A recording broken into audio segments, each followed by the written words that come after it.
tiempo, sin contacto social, me había olvidado de lo que era hablar en público. Sí, me había olvidado cómo hablar en público. Me acuerdo que cuando era chica me encantaba participar en actos escolares o en actividades de ese tipo. Pero cuando volví de la pandemia, todo había cambiado. No sabía qué era lo que me pasaba, pero cuando tenía que exponer frente a mis compañeros o hablar en un acto escolar, me ponía nerviosa, me empezaban a temblar las manos, las piernas, me olvidaba de lo que tenía que decir, mi mente quedaba en blanco. En realidad, yo sí sabía qué era lo que me pasaba. Tenía miedo a hablar en público, pero no sabía por qué. Entonces me puse a investigar y descubrí que existen varias causas. Una de ellas es nuestra tendencia al perfeccionismo. Siempre buscamos y necesitamos ser perfectos, pero la realidad es que eso es imposible, y ni siquiera es humano. Pero lo que sí es humano es cometer errores.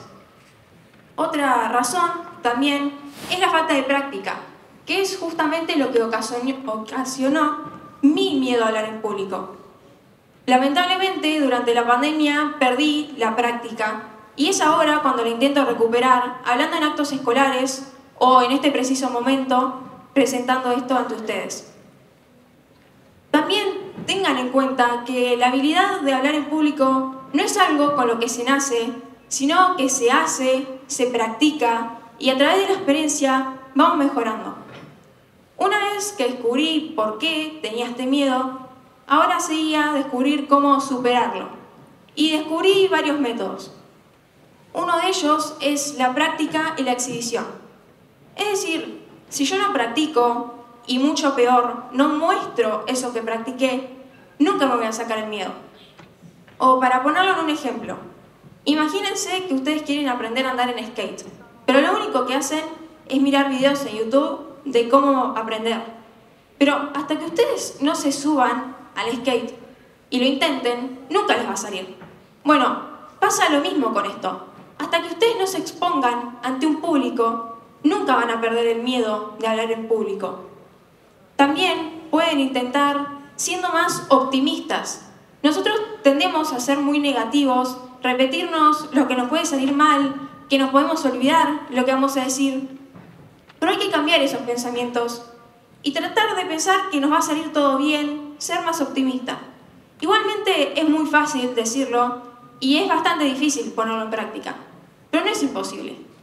También tenés que aprender a no escuchar tanto los malos comentarios de los demás, que muchas veces nos pueden tirar abajo innecesariamente. Reíte y obviamente aprende de tus errores. Si te equivocas mientras que estás hablando, trata de improvisar, usa tus propias palabras, no sigas el guión al pie de la letra. Usa un poco de tu creatividad y tal vez se arregle el problema. A mí, hace poco, me enseñaron una técnica para afianzar la seguridad en el escenario. Consiste en imaginar que tu público está desnudo y vos sos el único vestido. De esa manera te hace sentir mucho más protegido y menos vulnerable. Igual quédense tranquilos que yo no la uso. También podés practicar frente a un espejo lo que vas a decir, pero para mí la más icónica es la que les dije recién. También para que se den cuenta que es posible que ustedes se saquen ese miedo a hablar en público, personajes en la historia como Winston Churchill, y para quienes no lo conocen, él era el primer ministro de Inglaterra hace unos 70 años atrás, también tenía miedo a hablar en público. Pero, bueno, al ser primer ministro se esperaba que hable en grandes parlamentos, que haga acuerdos con otros países, y entonces él logra superar este miedo. O, si quieren un ejemplo más actual, tienen a la cantante Adele, quienes todos conocemos. Ella tenía miedo a hablar en público, o en su caso a cantar en público. Pero hoy en día llena estadios con millones de personas.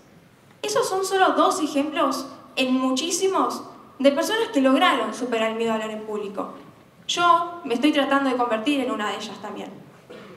A mí me gusta pensar el camino a la superación del miedo a hablar en público como una montaña rusa. Al principio nos da miedo, incertidumbre, inseguridad. Pero una vez que te largás, te dejás llevar por la emoción y por la adrenalina. Y te das cuenta que después de todo no era tan malo. Y que de hecho la pasaste bien. Te puede pasar que la primera vez no te guste, pero vas a volver a intentar. Porque tal vez la segunda también te guste.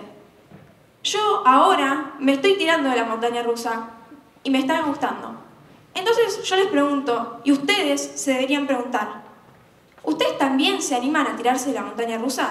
Gracias.